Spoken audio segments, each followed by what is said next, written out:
On November 19, 2004, the Detroit police station received this call. Hello, 911. I need to come to the palace and hurry up. Okay, we do have that out there. The fight between the players. Hurry up. Okay, we do have people on the way. Please, hurry up. Now, what the caller meant by palace was the Palace of Auburn Hills, the official stadium for the Detroit Pistons. The officers knew that a fight broke out, but as they entered that arena, they realized this wasn't just a fight.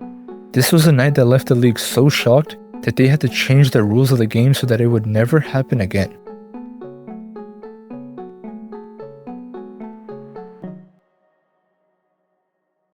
You see, 2004 was very different from today's basketball. The Pacers were the best team in the league with 61 wins, and the Pistons had just won one of the most impressive championships ever. This team was special, by far the greatest defensive roster we've ever seen.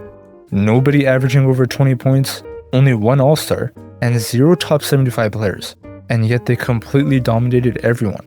The one All-Star was Ben Wallace, an absolute unit of an athlete who was a 4-time Defensive Player of the Year. He is what you call a Hall of Fame intimidator, a man who played with the intensity of a lion. But the Indiana Pacers had their own tough guy. Ron Artest was every bit as physical and tough as Wallace was, but even more dangerous. He built a name for himself by playing dirty and constantly getting into fights. He was basically the original Draymond Green. He even changed his name to Metta World Peace later on, because his old name had such a bad reputation, and he wanted to spread positivity instead of being known for violence. And he later changed it again to the Panda's Friend. Now, Mr. World Peace over here was not exactly the most peaceful guy. He was a phenomenal defender, and even won Defensive Player of the Year over Ben Wallace in 2004, stopping him from winning 5 in a row. The guy was a hothead, but he was undeniably great at basketball. Coming into the matchup between the two, Artest was playing like a top MVP candidate, and Jermaine O'Neal was 3rd in MVP voting last season. The Pacers were good, really good. They were the best team in the league last season and now look stronger than ever before.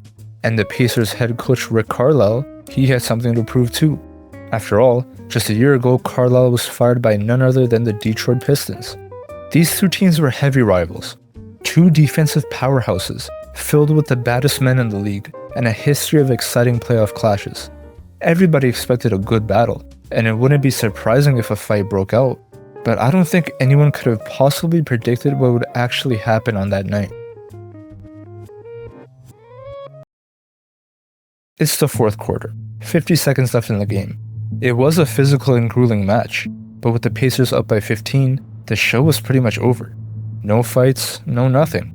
The security and coaches can sit down and take it easy. Everything was under control. Oh, right at our chest. This has potential to be serious if they don't get between. Wallace upset. Now, Artest did foul Wallace pretty hard, and for no real reason. And of course, Wallace had to show who the tougher guy was. Ironically, Artest was actually being the bigger man in the situation, which is the opposite with their careers. Keep in mind that his anger problems were so bad that he was in therapy at this time. So he decided to use the techniques he learned from his therapist, and laid on the scorer's table to calm down. Everybody was pushing each other around, but it seemed like it was de-escalating. A bit annoying that they had to deal with a pointless fight so late in the game, but it was all good.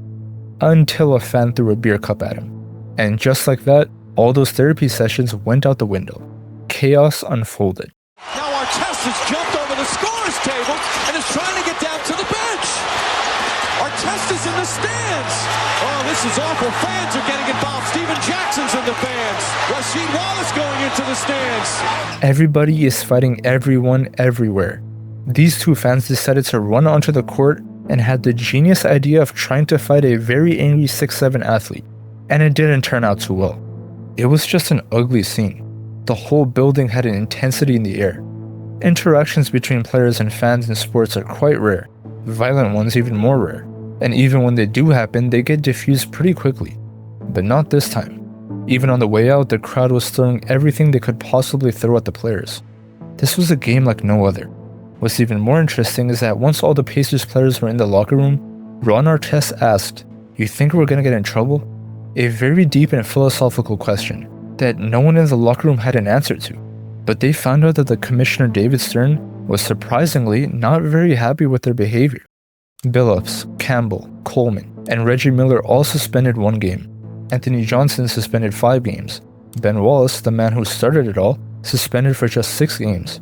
Jermaine O'Neal 15 games, Steven Jackson 30 games, and the main man himself, Ron Artest, suspended for the rest of the season, a total of 86 games, the highest in history.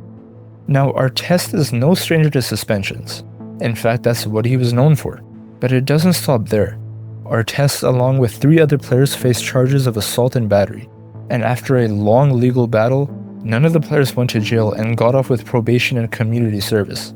The fan who threw the beer at Artest was banned for life from Pistons games and was sentenced to 30 days in jail.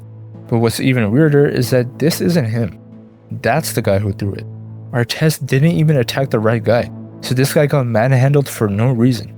But the one who was at the highest risk was actually Jermaine O'Neal. You see, when those 2 Pistons fans came onto the court to fight Artest, O'Neal came running in with a full speed punch, but slipped just before connecting. Getting sucker punched by a 6'11", 230-pound athlete might just have killed the guy. And O'Neal slipping here is a split-second moment that might have actually saved the NBA. But he still got punished.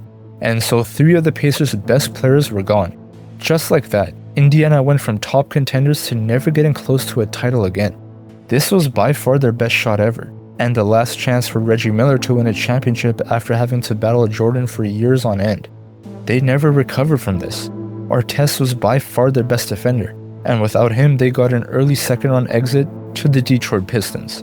This night completely shattered the team. They went into rebuild mode, and Reggie Miller would join Charles Barkley, Karl Malone, and Allen Iverson in the club of legends who never won a ring.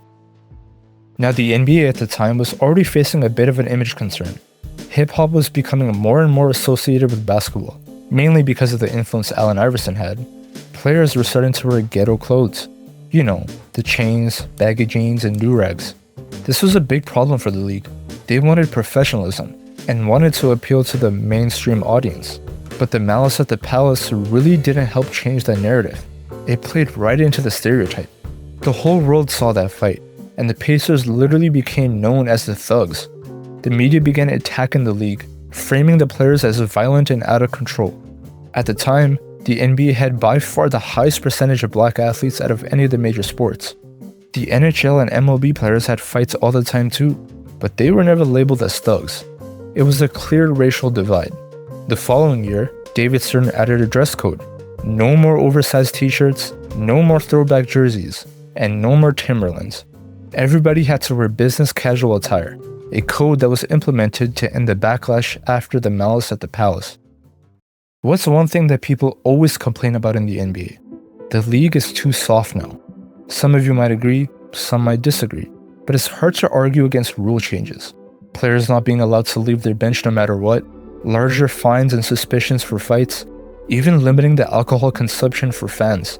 All of those rules were enforced because of Malice at the Palace. It's why players can't point at a fan and get them kicked out for no reason. It's why refs give out texts to players so quickly before anything can even start. It's why proper fights don't happen anymore. And fans keep complaining because they want to see players swinging. Even compared to other leagues, the NBA is definitely more strict when it comes to physical altercations. But now you know the reason why. The Malice at the Palace was possibly the most damaging night in league history. The public perception and media backlash they got was unreal. It was a complete and utter disaster, and even now the aftermath still lingers. It's a major reason why the NBA is often seen as soft now, because the league is doing everything in their power to make sure the Malice at the Palace never happens again.